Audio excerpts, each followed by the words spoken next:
아테네 김영욱 개인전 내면이 풍경을 구성할 때 작가대화 지금 시작하겠는데요.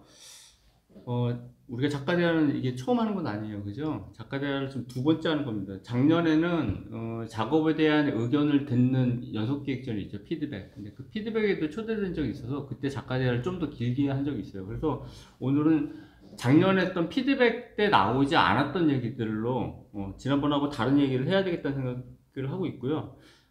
조금 작가 본인 소개를 잘 하는 게 좀 어색해 할 것 같아서 늦게 작업에 착수한 경우고요. 아주 나이가 많다라고 할 수는 없어도 어찌됐든 작업에 늦게 착수한 경우예요. 그래서 제가 정리한 거로는 2019년도부터 작업을 했다라고 보는 게 맞겠죠? 네.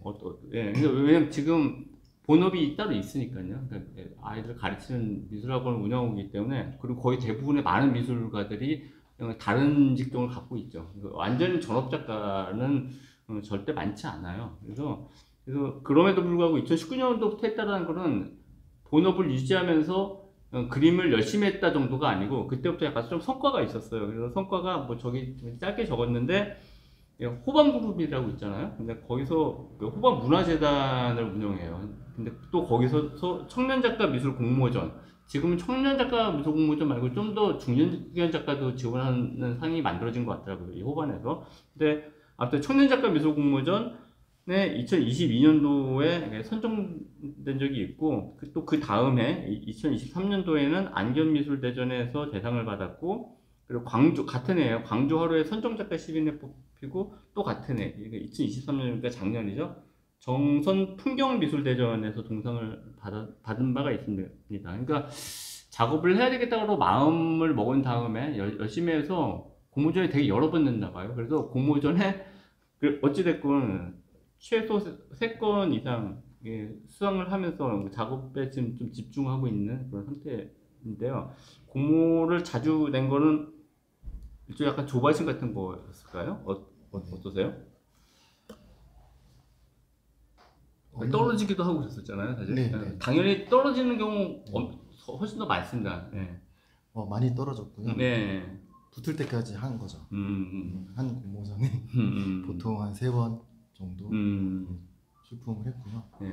그리고 인정 욕구 같은 게 있었던 것 같아요. 네. 제가 여기 메모로 적어놨는데 말하지는 않았습니다. 네.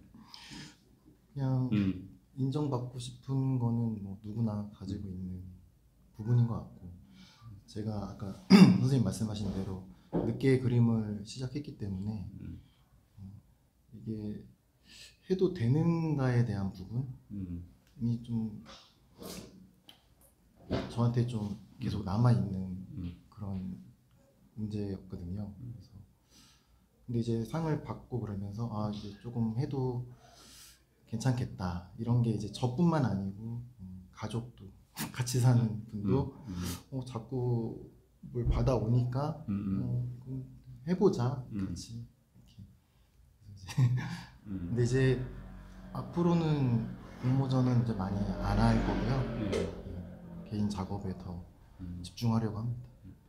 또 다른 특이사항은 이번에 브로셔를 만들었는데, 브로셔 뒤에 보고 어떤 분이 그런 얘기를 하더라고요. 오늘 제 인스타그램을 보고 어떻게 왔대요. 그래서 보면서 브로셔를 보더니 서양화 동양화를 같이 전공했네요 라고 얘기를 하더라고요. 보통 편입을 하건 아니면 대학원을 가든 한 학과 아니 한 전공으로 보통 가지, 서양화 했던 사람이 동양화 하는 경우는 많지 않거든요. 혹은 동양화 했던 사람이 서양화 하는 경우도 많지 않고. 그래서 이걸 뭐 아주 좋게 보면 동양, 서양 양쪽의 그 스킬을 같이 이렇게 수련할 수 있었던 점에서는 또 유리한 점인 것 같고, 그리고 실제로 이번 전시가 김영욱의 첫 개인전이에요. 그래서 첫 개인전에 나온 작품에는 그 전에 그런 시도가 있었는지 제가 확인을 못했는데, 서양화 기법이나 재료가 사용된 경우가 있거든요. 그러니까 예전에는 적어도 한지 천에다가 네, 그죠? 닭지를 압착해갖고 만든. 예.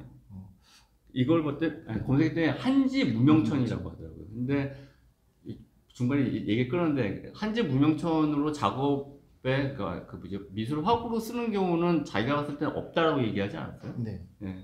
저 말고는 없고 그 업체에서도 의아하게 생각하고 왜 거기다 그림을 그리냐라는 질문을 받았습니다.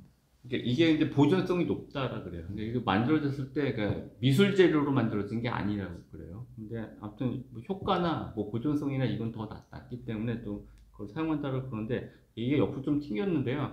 그러니까 한제 무명천에 잠깐 동양화 재료로 그린 작업들이 이렇게 있고요. 그리고 이 작업이나 저쪽에 있는 작업들은 되게 그 밀도가 높아요. 그래서 여기 오늘 방문하신 분도 그렇고 오프닝 날 방문하신 분도 그렇고 어떤 얘기를 했냐면 사진 같다는 얘기를 하더라고요. 근데 사진 같은 느낌은 동양화가 잘 못 내지 않습니까? 그래서 그 느낌은 어떠셨는지 좀 본인 완성한 사람이니까 그거 어떻게 생각하시는지 좀 얘기 좀 듣고 싶거든요.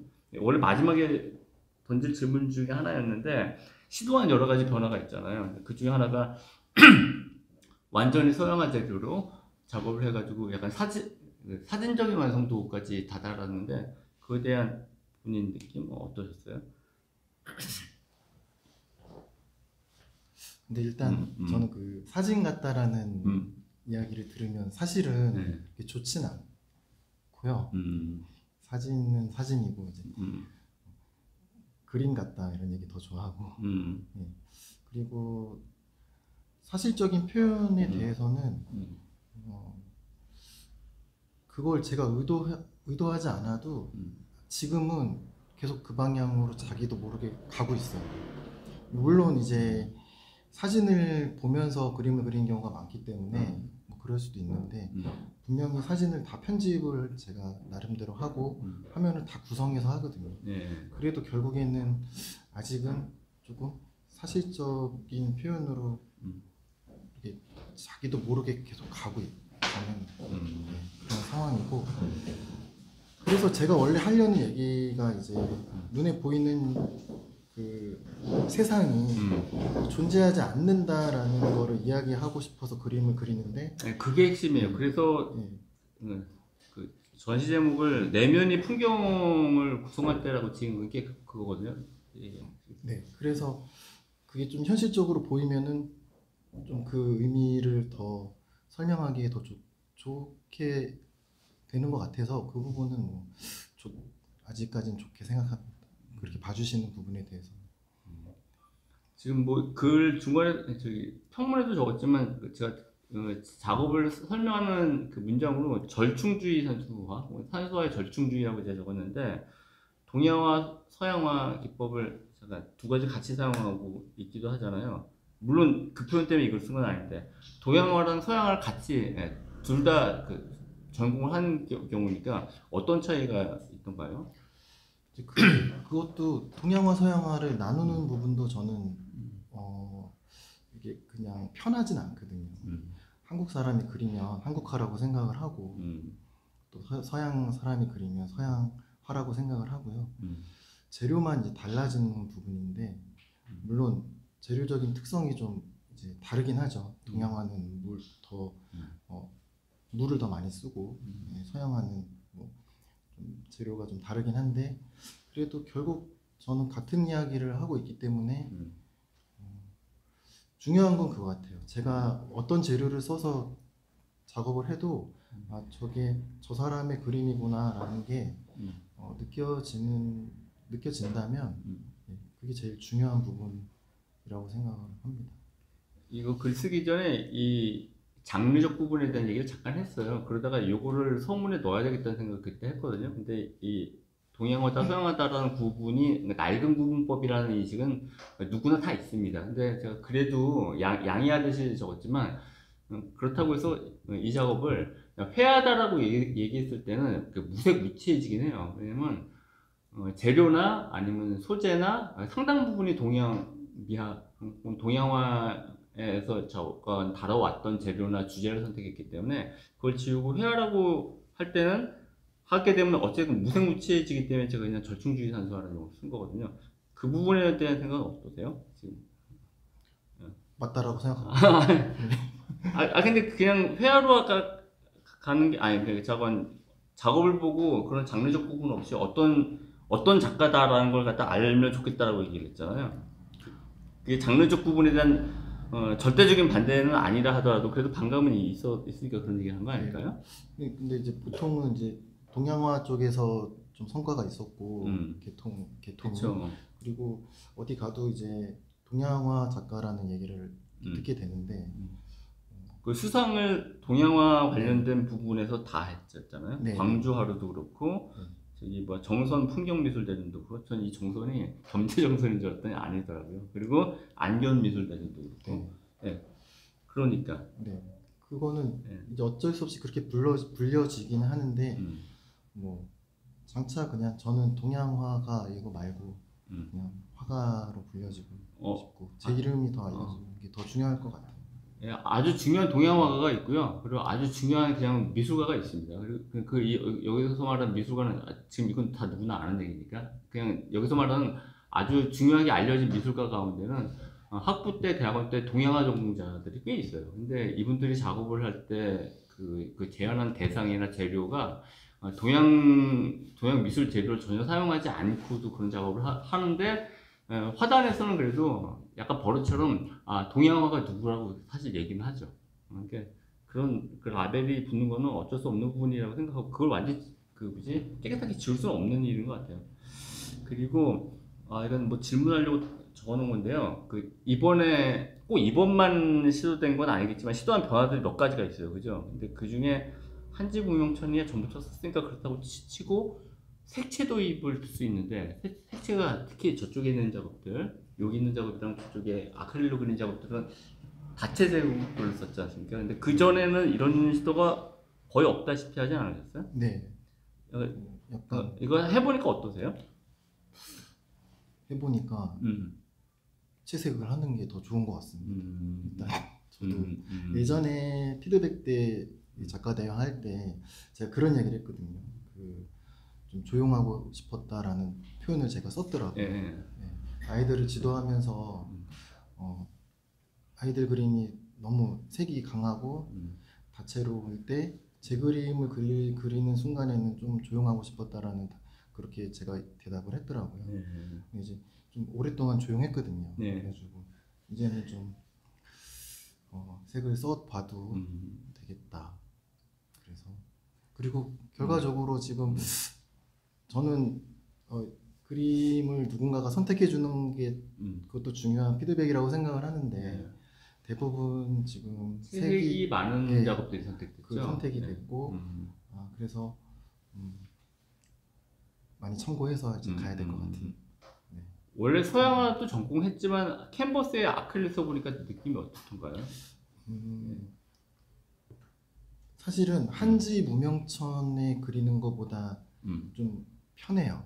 한지 무명천은 틀리면 수정이 안 되니까 수정도 안 되고 그냥 흡수되기 때문에 그 순간 그림을 이제 버려야 되는 상황이 벌어지거든요. 근데 이제 저런 캔버스 천 같은 경우는 이제 수정도 조금 용이하고 그런 건 있지만 뭐 기능적으로 조금 더 제가 발전시켜 가야 되는 그리고 그렇다고 해서 뭐 어떤 하나로 결정해서 쭉 간다는 게 아니고 병행해서 갈 거예요. 그러니까 캔버스랑 한지랑 같이 병행해서 간다는 얘기잖아요.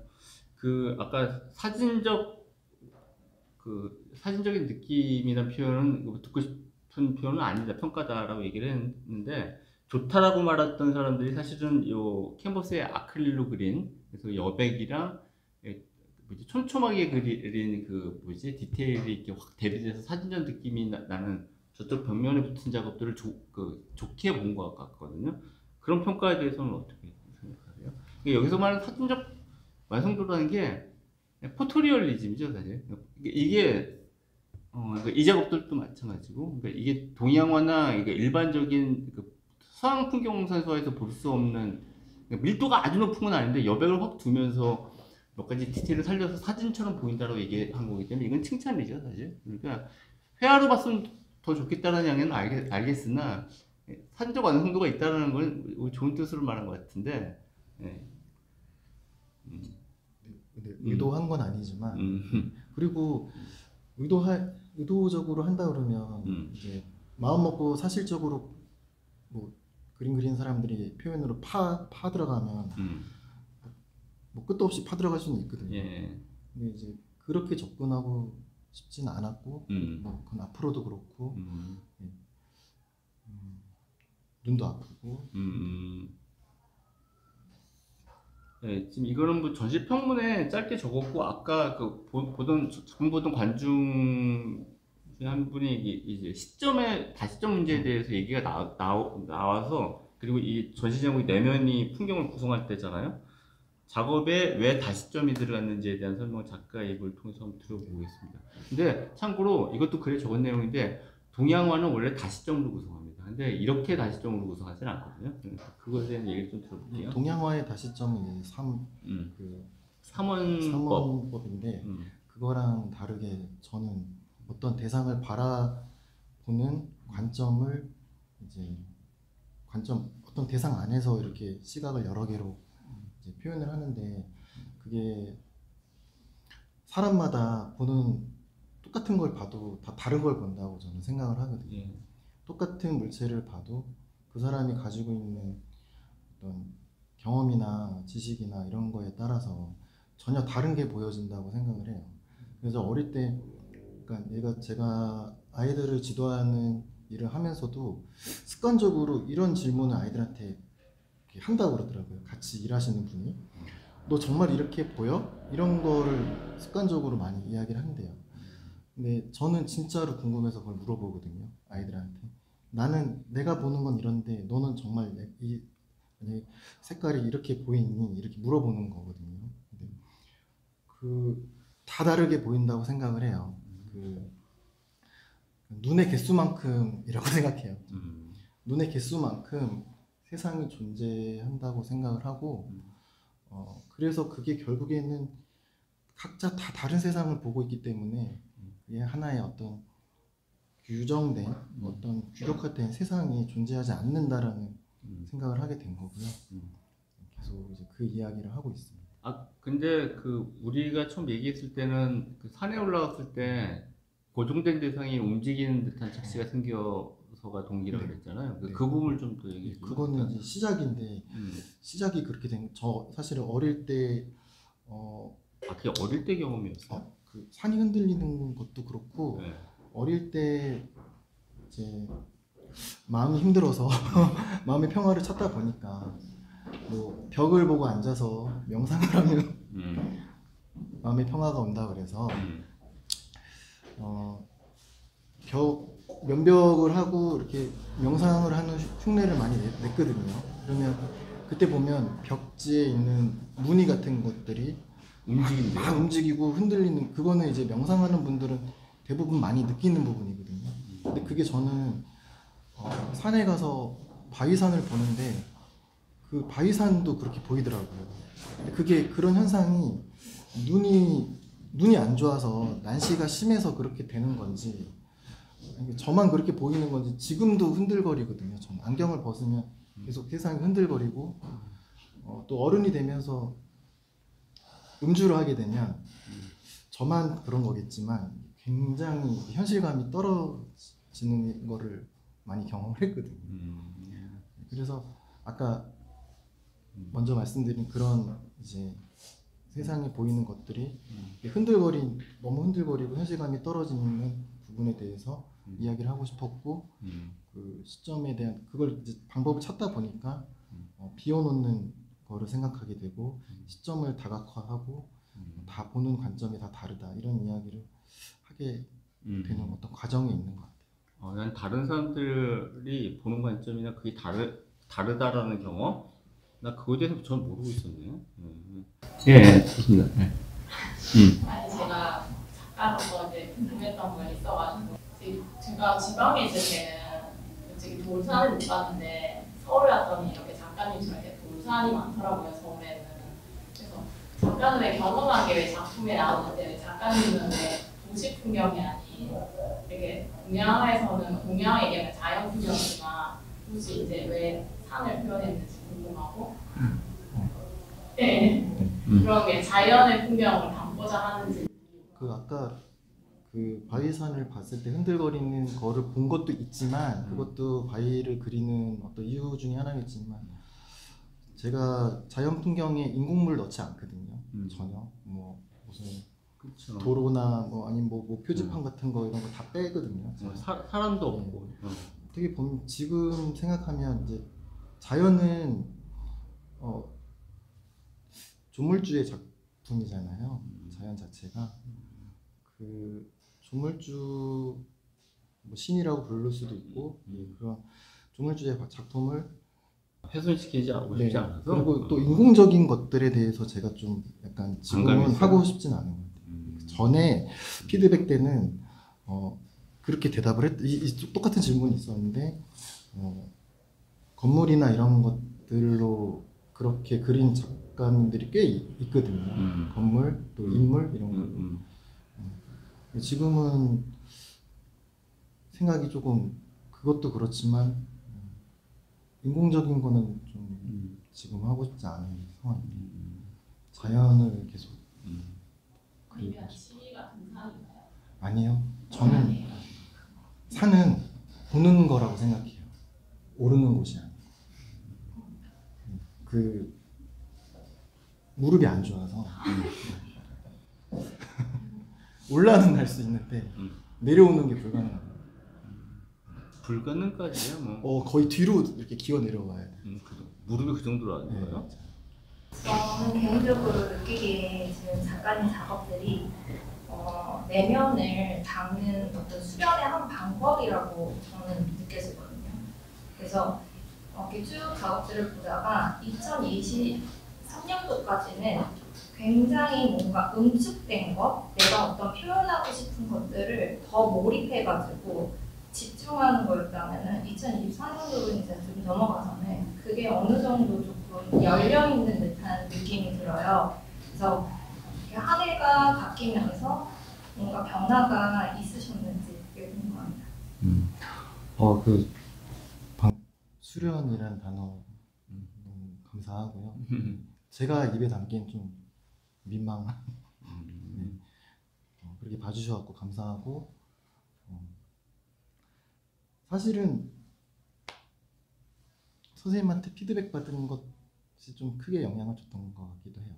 그때 그 시기에 선생님께서 이제 뚫린 부분을 조금 더 여러 개 하면서 저번 피드백 그 작가대화 때는 제가 그거를 주인공이라고 자꾸 이렇게 주인공을 강조하고 있더라고요. 그 가운데 하나 뚫린 게 주인공이고 그걸 설명하기 위해서 그림을 그리는 거, 뭐 옆을 그리는 거고 뭐 이런 얘기를 하는데 지금은 그게 이제 여러 개가 된다는 거는 뭐 주인공이 있다면 뭐 조연도 있고 엑스트라도 있듯이 많은 빈 공간이 있어도 되겠다라고 판단을 해서 이제 변화가 생긴 거고 컬러도 마찬가지고 지금은 좀 많이 말씀하신 대로 조금 열려 있어요. 다양한 거 뭐 아까 인공적인 거는 좀 피한다고 했는데 또 조금 더 시간이 지나면 그런 것도 시도해 볼 수도 있다고 생각은 해요. 뭐 절대 안 돼 이런 건 지금 없거든요. 그렇지. 네. 그 저번에 제가 질문을 드렸었는지도 기억이 좀 안 나는데 그 이제 화면이 분할되는 방식이나 비워놓은 것들을 보면 이제 직사각형 또는 정사각형 있잖아요. 그것이 아무래도 좀 인공적이라는 인상을 주기도 하는데, 근데 이제 캔버스 모양도 직사각형 또는 정사각형이고, 그래서 혹시 그것에 대한 이유가 있으신지랑 또 추후에 다른 쉐입의 캔버스를 쓰신다거나 분할 방식을 쓰실 계획도 있으신지. 저번에 하셨던 질문도 같긴 한데 사각형 틀에는 사각형으로 남기는 게 제가 봤을 때 시각적으로 제일 괜찮아 보였고요. 뭐 만약에 동그란 뭐 화폭을 사용하면 동그랗게 남기는 그것도 생각은 해보고 있거든요.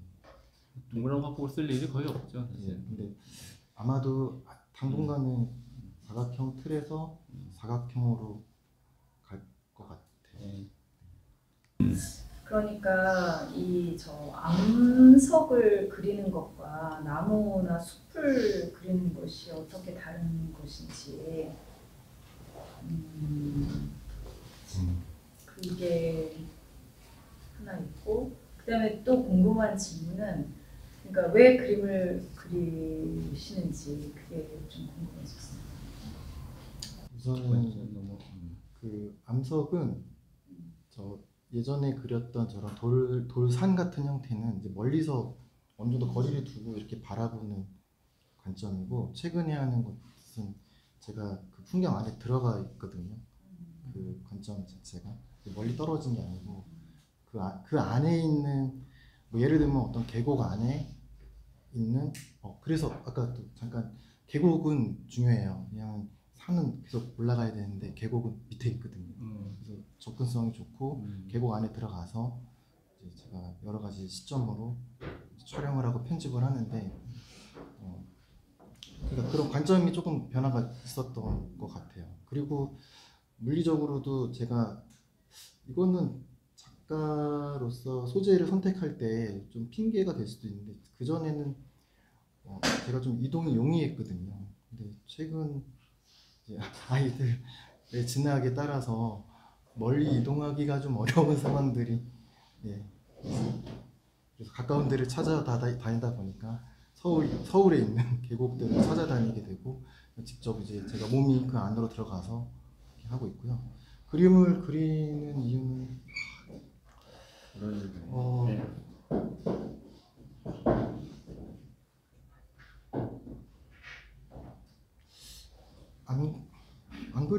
안 그리기가 좀 어렵다고 해야 되나요? 저는 일을 하는 사람이니까 일하는 시간을, 일이 끝나고 이제 그 남는 시간에 그림을 그리거든요. 주말이나 아니면 밤늦게, 뭐 여기 많은 작가님들이 그렇게 생활하시지만 적어도 일이 끝나고 그냥 누워서 쉬거나 아니면 뭐 다른 취미를 갖는 그런 건 생각을 해본 적은 없는 것 같아요. 그냥 시간이 나면 그림을, 자연스러운 어떤 제 삶의 일부가 된 거죠. 그 전에 그 그림을 안 그리셨을 때 19년 정도부터 작업을 다시 시작한 것 같다라고 네. 하셨는데, 그럼 그 전에는 뭐 습작이나 뭐 그리거나 이런 거는 구상을 하거나 뭐 이런 거였을까요? 네, 그때는 근데 본격적으로 막 개인 작업을 좀 큰 그림을 한다거나 그런 거는 사실은 좀 생각하기 어려운 상황이었고요. 여러 가지 상황상. 근데 전에도 말씀드린 코로나가 어떻게 보면 저한테 기회였거든요. 코로나19 때 학원을 강제적으로 휴원을 하게 되는 기간이 너무 많아지고, 그래서 그때 이제 생각했던 것들을 크게 그려볼 수 있는 기회가 생겼던 거죠. 그리고 그때 그려놨던 거를 한번 출품해 봤는데 이게 뭔가 호응이 좀 있고, 상금도 받고 그러다 보니까 이제 이거 좀 해봐야 되겠다, 그렇게 시작이 된 것 같아요. 여기서 마치겠습니다. 감사합니다.